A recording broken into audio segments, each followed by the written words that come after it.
Hi everyone, मेरा नाम आस्था जैन है और मैं एक साइकोलॉजिस्ट हूँ। ये मेरा यूट्यूब चैनल है जहाँ पर हम साइकोलॉजी से रिलेटेड अलग-अलग चीज़ों के बारे में बात करते हैं। आज की वीडियो में हम बात करेंगे कि अगर आपको नींद की समस्या है या अगर आपको अच्छे से नींद नहीं आती है, तो उसको इम्प्रूव करने के लिए आप क्या-क्या कर सकते हो। तो please do not forget to like this video and also to subscribe my channel. ये वीडियो मैंने हिंदी में बनाया है ताकि ज़्यादा से ज़्यादा लोग इसे देख सकें और इसका फ़ायदा उठा सकें। तो प्लीज़ इसे देखते रहिए। तो सबसे पहले ये समझना बहुत ज़्यादा ज़रूरी है कि अगर आपको नींद नहीं आ रही है तो उसका कारण क्या है? क्योंकि कारण समझने के बाद ही आप सही तरीका अपना पाएँगे उसको ठीक करने के लिए। तो कई सारे कारण हो सकते हैं जिसकी वज़ह से आपको नींद नहीं आ रही है। सबसे मोस्ट कॉमन जो कारण है जिसकी वज़ह से लोगों की स्लीप ठीक नहीं रहती है वो है overthinking. A lot of people say that when they lie down to sleep, जब वो सोने के लिए रात को लेटते हैं तो बहुत सारे ख़्याल उनके मन में आते हैं। वो ओवरथिंकिंग करते रहते हैं और इस टेंशन और ओवरथिंकिंग की वजह से उनको बहुत देर तक नींद नहीं आती है। तो हम आगे बात करेंगे अगर ये प्रॉब्लम है तो आप इसके साथ कैसे डील कर सकते हैं। एक दूसरा कारण ये भी हो सकता है कि जो आपका स्लीप वेक साइकिल है वो थोड़ा-सा बिगड़ गया है। स्लीप वेक साइकिल का मतलब ये होता है कि आप किस टाइम पर उठ रहे हैं, आप किस टाइम पर सो रहे हैं। अगर ये कारण है तो इसके बारे में भी हम बात करेंगे आगे कि आप इसको कैसे ठीक कर सकते हैं। एक तीसरा कारण हो सकता है स्लीपिंग डिसऑर्डर।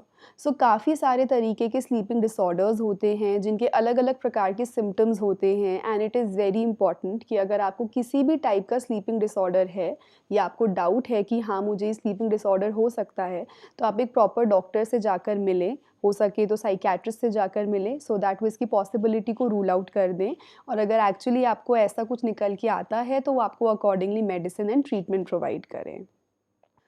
तो ये कुछ कारण थे जिनके बारे में हमने बात करा। अब हम बात करेंगे ऐसी 9 टेक्निक्स के बारे में जो आप यूज़ कर सकते हैं in order to have a better sleep. So the first technique that I want to talk about is increasing the daylight exposure. इसका मतलब क्या होता है? हमारे अंदर एक सर्काडियन रिदम नाम की इंटरनल क्लॉक होती है। तो जैसे हम सबके घरों में जो घड़ियाँ लगी हैं वो हमें समय दिखाती हैं 24 घंटे का, हमारी बॉडीज़ के अंदर एक नेचुरल क्लॉक फिट होती है जिसको सर्काडियन रिदम बोला जाता है। और जो ये क्लॉक है, जो ये रिदम है, ये सनलाइट के थ्रू मैनेज होता है। तो जब हमें सनलाइट मिलती है, हमारा माइंड इस चीज़ को समझ जाता है कि दिन चल रहा है और मुझे एक्टिव रहना है, मुझे जागना है और मेरी जो भी day to day important activities हैं, मुझे वो करनी है। और जैसे नेचुरल लाइट का एक्सपोज़र कम होता है, हमारे ब्रेन को ये सिग्नल जाता है कि अब रात हो गई है और अब एक्चुअली सोने का समय आ गया है। एंड दैट इज़ व्हेन हमारा जो ब्रेन है, वो एक हार्मोन जिसको हम मेलाटोनिन बोलते हैं, वो रिलीज़ करता है, जिससे हमें नींद आती है। कई बार ऐसा होता है कि हम लोगों का काम ऐसा होता है या due to COVID a lot of people have now shifted to work from home and या फिर हाउसवाइफ्स होती हैं, बहुत सारे ऐसे लोग होते हैं जिनका नेचुरल लाइट का एक्सपोजर कम हो गया है। इट मीन्स हम घर से बाहर नहीं जाते हैं और हम लोगों को नेचुरल सनलाइट नहीं मिलती है। We live in the houses and hence हमारा जो एक्सपोजर है वो ट्यूबलाइट्स एंड बल्ब्स का ही होता है। इसकी वजह से कई बार हमारा सर्काडियन रिदम थोड़ा सा डिस्टर्ब हो जाता है क्योंकि हमारे ब्रेन को ये exact signal from the sunlight नहीं मिल पाता कि अभी दिन है या रात है। इसकी वजह से भी हो सकता है आपकी स्लीप जो है हल्की से डिस्टर्ब हो जाए। हो सकता है पहले जब आप 11 ओ क्लॉक सोते थे अब आपको 1 ओ क्लॉक नींद आने लगी है बिकॉज़ अब mind and brain is not able to understand कि कब दिन है और कब रात है और सोने का समय कौन-सा है। इसीलिए इफ़ पॉसिबल ट्राई कि आपको नेचुरल सनलाइट का एक्सपोज़र डेफ़िनिटली मिले सो दैट आपका जो सर्काडियन रिदम है वो टाइम टू टाइम रीसेट होता रहे और आपके ब्रेन एंड बॉडी को ये पता रहे कब दिन है और कब रात है और कब उन्हें सोना है। इसी से रिलेटेड जो है वो सेकंड पॉइंट है जिसको हम बोलते हैं to have a regular sleep and waking up timing. इसका मतलब यही है कि जो हमारा सर्काडियन रिदम है, जैसे मैंने बताया वो 24 आवर्स की एक इंटरनल क्लॉक होती है, तो इट इज़ वेरी इंपॉर्टेंट कि हम लोग सेम टाइम पर सो रहे हैं और सेम टाइम पर उठ रहे हैं। अगर किसी दिन आप रात को 11 बजे सोते हैं लेकिन अगले ही दिन आप रात को 2 बजे सोते हैं, उससे अगले दिन आप 10 बजे सोते हैं, तो जो हमारा ब्रेन है वो कन्फ्यूज़ हो जाता है कि उसको मेलाटोनिन एक्चुअली रिलीज़ कब करना है और कब दिन है और कब रात है। तो इसीलिए इट इज़ वेरी इंपॉर्टेंट कि हम एक रूटीन फॉलो करें। जो हमारा सोने का टाइम है वो भी फिक्स्ड होना चाहिए। आधा घंटा ऊपर नीचे कोई प्रॉब्लम नहीं है, लेकिन अगर आप 11 बजे सोना चाहते हैं तो make sure that every day you are going to your bed at 11 PM in the night और आप उठ भी सेम टाइम पर रहे हैं। इससे क्या होता है, हमारे ब्रेन को पता रहता है कि अच्छा 11 बज गए हैं, अब जो बॉडी है वो रेस्टिंग पोजीशन में आ गई है, मुझे रिस्टोरेटिव एक्शंस शुरू करने हैं और मेलाटोनिन जो है वो रिलीज़ होना शुरू हो जाता है। ऑल्सो जब हम सेम टाइम पर उठते हैं तो हमारे ब्रेन को ये पता रहता है कि अब हमारी बॉडी एक्टिव हो गई है और मुझे अकॉर्डिंगली हार्मोन्स रिलीज़ करने हैं एंड अकॉर्डिंगली मुझे एक्टिव रहना है। So this is the second point, that make sure that you're sleeping and waking up on the same time. Now let's talk about the most common cause of not being able to sleep properly, which is overthinking. A lot of my clients and patients tell me कि मैं सो नहीं पाता हूँ क्योंकि जब मैं रात को सोने के लिए लेटता हूँ या लेटती हूँ तो मेरे माइंड में बहुत सारे ख्याल आते हैं। ये नेचुरल सी बात है कि जब भी हम लेटते हैं तो हम अपने पूरे दिन को रिविज़िट करते हैं, आज ये हुआ, आज मैंने इस इंसान से ये कहा, उन्होंने मुझसे ये कहा। लेकिन कई बार ऐसा होता है कि हम एक स्पाइरल में फँस जाते हैं और हम सोचते रहते हैं, अगर ऐसा होता तो, काश मैंने ऐसे किया होता, काश वैसे होता। And also it is very common कि हम अपने फ्यूचर को लेके ओवरथिंकिंग करते हैं। इस वजह से स्लीप बहुत ज़्यादा डिलेड हो जाती है and the quality of sleep also reduces. इससे डील करने के लिए आप क्या कर सकते हैं, एक बहुत ही साइंटिफिक बेस्ड टेक्निक है जिसको हम जर्नलिंग बोलते हैं, आप वो टेक्निक इस्तेमाल कर सकते हैं। कुछ बहुत मुश्किल नहीं है। जर्नलिंग में you just have to make a notebook जिसमें रोज़ सोने से पहले आप अपने थॉट्स लिख रहे हैं। So whatever you feel like writing. Journaling के भी कुछ डिफरेंट वेज होते हैं, different kinds of journalings work for different kind of people, but the most common method that works for everybody is कि आप रोज़ इसे एक हैबिट बनाइए कि अगर मुझे 11 बजे सोना है तो मैं रोज़ 10:30 पर उस जर्नल को बाहर निकालूंगा और मैं उसके अंदर जो भी मेरे दिन में हुआ मैं उसको लिखूंगा, अच्छा या बुरा दोनों। और मेरे माइंड में जो भी एक्स्ट्रा थॉट्स आ रहे हैं मैं उनको भी लिखूंगा। कोशिश कीजिए कि इस चीज़ को अपने फ़ोन पर नहीं कीजिए, अपने पेपर और पेन पर अपने हाथों से ही लिखिए। उसके अलग कुछ साइंटिफिक बेनिफिट्स होते हैं and it is very important कि हम इस चीज़ को कर रहे हैं। इससे बहुत सारे पर्पसेस फुलफ़िल होते हैं, जैसे कि हमारा माइंड एक्चुअली जो हमारे ओवरथिंकिंग वाले थॉट्स हैं हम उनको एड्रेस करते हैं, हम उनको एक्नॉलेज करते हैं, वो चैनलाइज़ होते हैं तो वो हमारी बॉडी से बाहर निकल कर पेपर पर आ जाते हैं और इसीलिए हमारे माइंड को लगता है कि ये चीज़ें हमारे सिस्टम से बाहर आ गई हैं। इसके कुछ और बेनिफिट्स भी हैं जो मैं एक दूसरी वीडियो में शेयर करूँगी, जो मैं सिर्फ जर्नलिंग टेक्निक्स पर एंड बेनिफिट्स पर बनाऊँगी। लेकिन अभी के लिए जानना इतना ही ज़रूरी है कि अगर आप रोज़ रात को जर्नलिंग करेंगे तो उससे आपको बहुत फ़ायदा होगा and you will realise that the quality of your sleep is improving.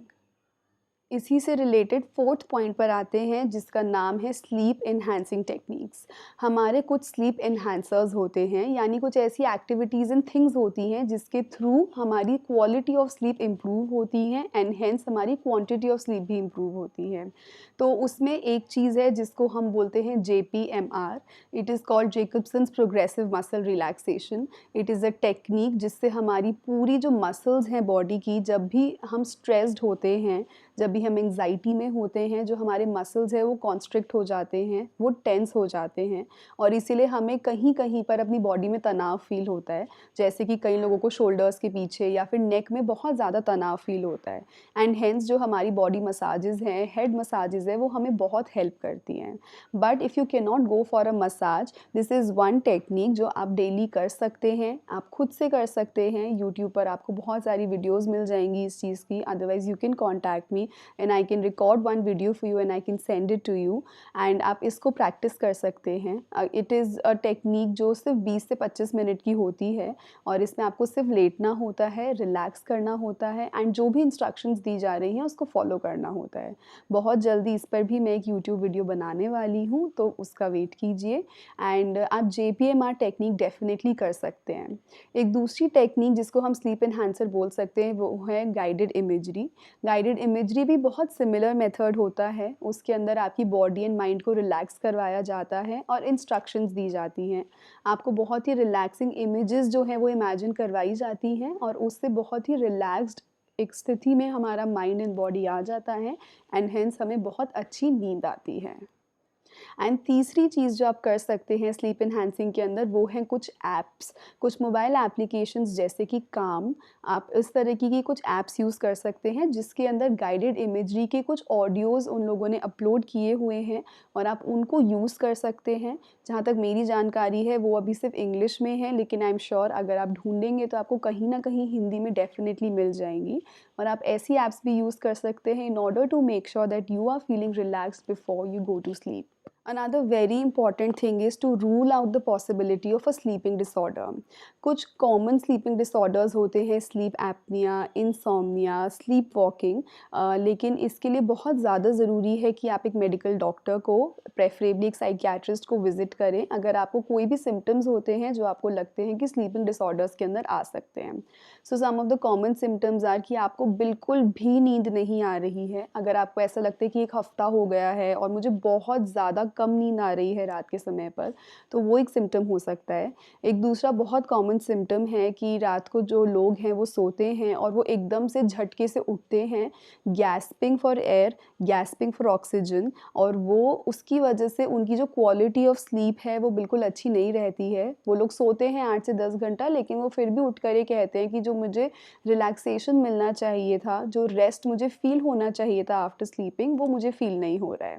So this can be a symptom. Another symptom can be कि अगर आप जो भी ड्रीम्स देख रहे हैं रात में, आप उनको एक्ट आउट कर रहे हैं या फिर आप उनको बोल रहे हैं, and this is something that can be confirmed with a partner who is sleeping next to you. अगर आपको ऐसे कोई भी सिम्पटम्स होते हैं तो make sure that you are visiting a doctor nearby to rule out the possibility of sleeping disorders. अगर आपको स्लीपिंग डिसऑर्डर्स डायग्नोज होते भी हैं तो इसमें कोई डरने की बात नहीं है। This is absolutely treatable and under the correct guidance this is definitely treatable and आप बिल्कुल ठीक हो जाएंगे। इसका ट्रीटमेंट करवाने से आपको स्लीप भी अच्छी आएगी और जो भी पॉसिबल डेंजर्स हैं इससे रिलेटेड आप उनसे भी डील करना सीख जाएंगे। Another important technique is maintaining the environment of the room. तो जिस रूम में आप सोते हैं रात को उसका एनवायरनमेंट बहुत ज़्यादा ज़रूरी है एंड वो एक बहुत ही ज़्यादा इम्पॉर्टेंट फैक्टर प्ले करता है while sleeping.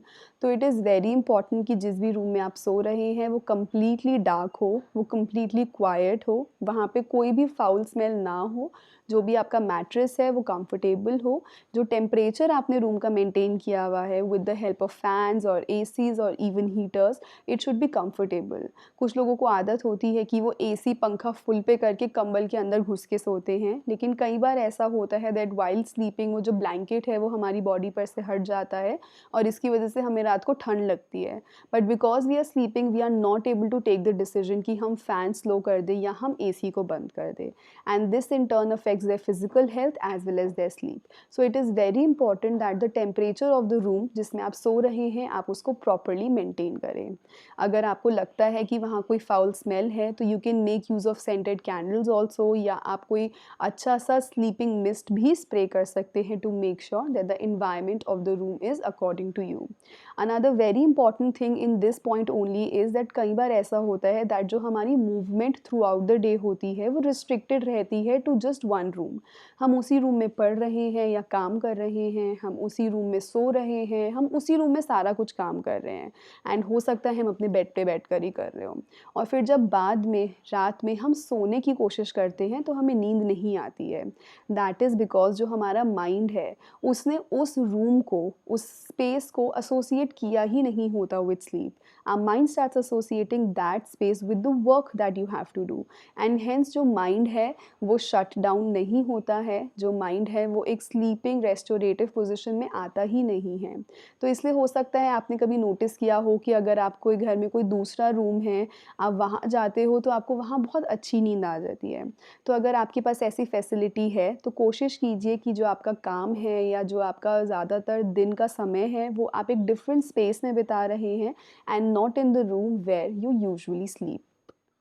Another thing that you can do, and in fact you should do, is avoid using phones before sleeping. So usually हम सबको आदत होती है doom scrolling करने की. Doom scrolling का मतलब होता है कि हम लोग scroll करते रहते हैं Instagram, Facebook या कोई भी social media के ऊपर, और हम 1 या 2 घंटे different types of posts देखते हैं. So definitely इससे हमारी आईज़ को ब्लू लाइट रेज़ भी पहुंचती हैं जो हार्मफुल होती हैं. लेकिन अगर मैं completely psychological terms में बात करूं, so we actually have no control over what we are seeing over social media. It is very important to be aware जो भी कंटेंट हम कंज्यूम कर रहे हैं. कई बार ऐसा होता है कि कोई डिस्टर्बिंग कंटेंट भी हमारे सामने आता है, या इस तरीके का कंटेंट भी आता है जो हमें पसंद नहीं होता है या जो हमें थोड़ा सा डिस्टर्ब करता है. एंड हेंस कई बार आपने नोटिस किया होगा कि उसी से रिलेटेड मटेरियल हमारी ड्रीम्स में भी आता है, और कई बार ऐसी ही चीज़ें हम लोग देखते भी हैं while sleeping, and hence it affects the quality of sleep. So it is very important कि हम क्या कंज्यूम कर रहे हैं in the content before sleeping, वो भी हम मैटर करें. एंड हो सके तो हम अपने फ़ोन को अवॉइड ही करें, so that we at least have control कि हमारे माइंड के अंदर और हमारी बॉडी के अंदर कोई भी ऐसी चीज़ ना जाए जिसको हम पसंद नहीं करते हैं. Which brings me to another point that you can actually try reading something good. So अगर आपको पढ़ने का शौक़ है तो आप कोई अच्छी सी नॉवल पढ़ सकते हैं, या आप कोई मैगज़ीन पढ़ सकते हैं, आप शॉर्ट स्टोरीज़ पढ़ सकते हैं बिफोर स्लीपिंग. अगर आपको इंक्लिनेशन है टुवर्ड्स रिलीजियस कंटेंट तो हो सकता है आप कोई थोड़ी सी रिलीजियस बुक भी पढ़ सकते हैं.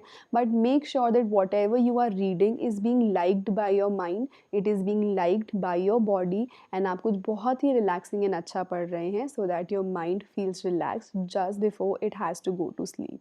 And this brings me to the last point, which is that you should try to avoid consuming caffeine and water before you go to sleep.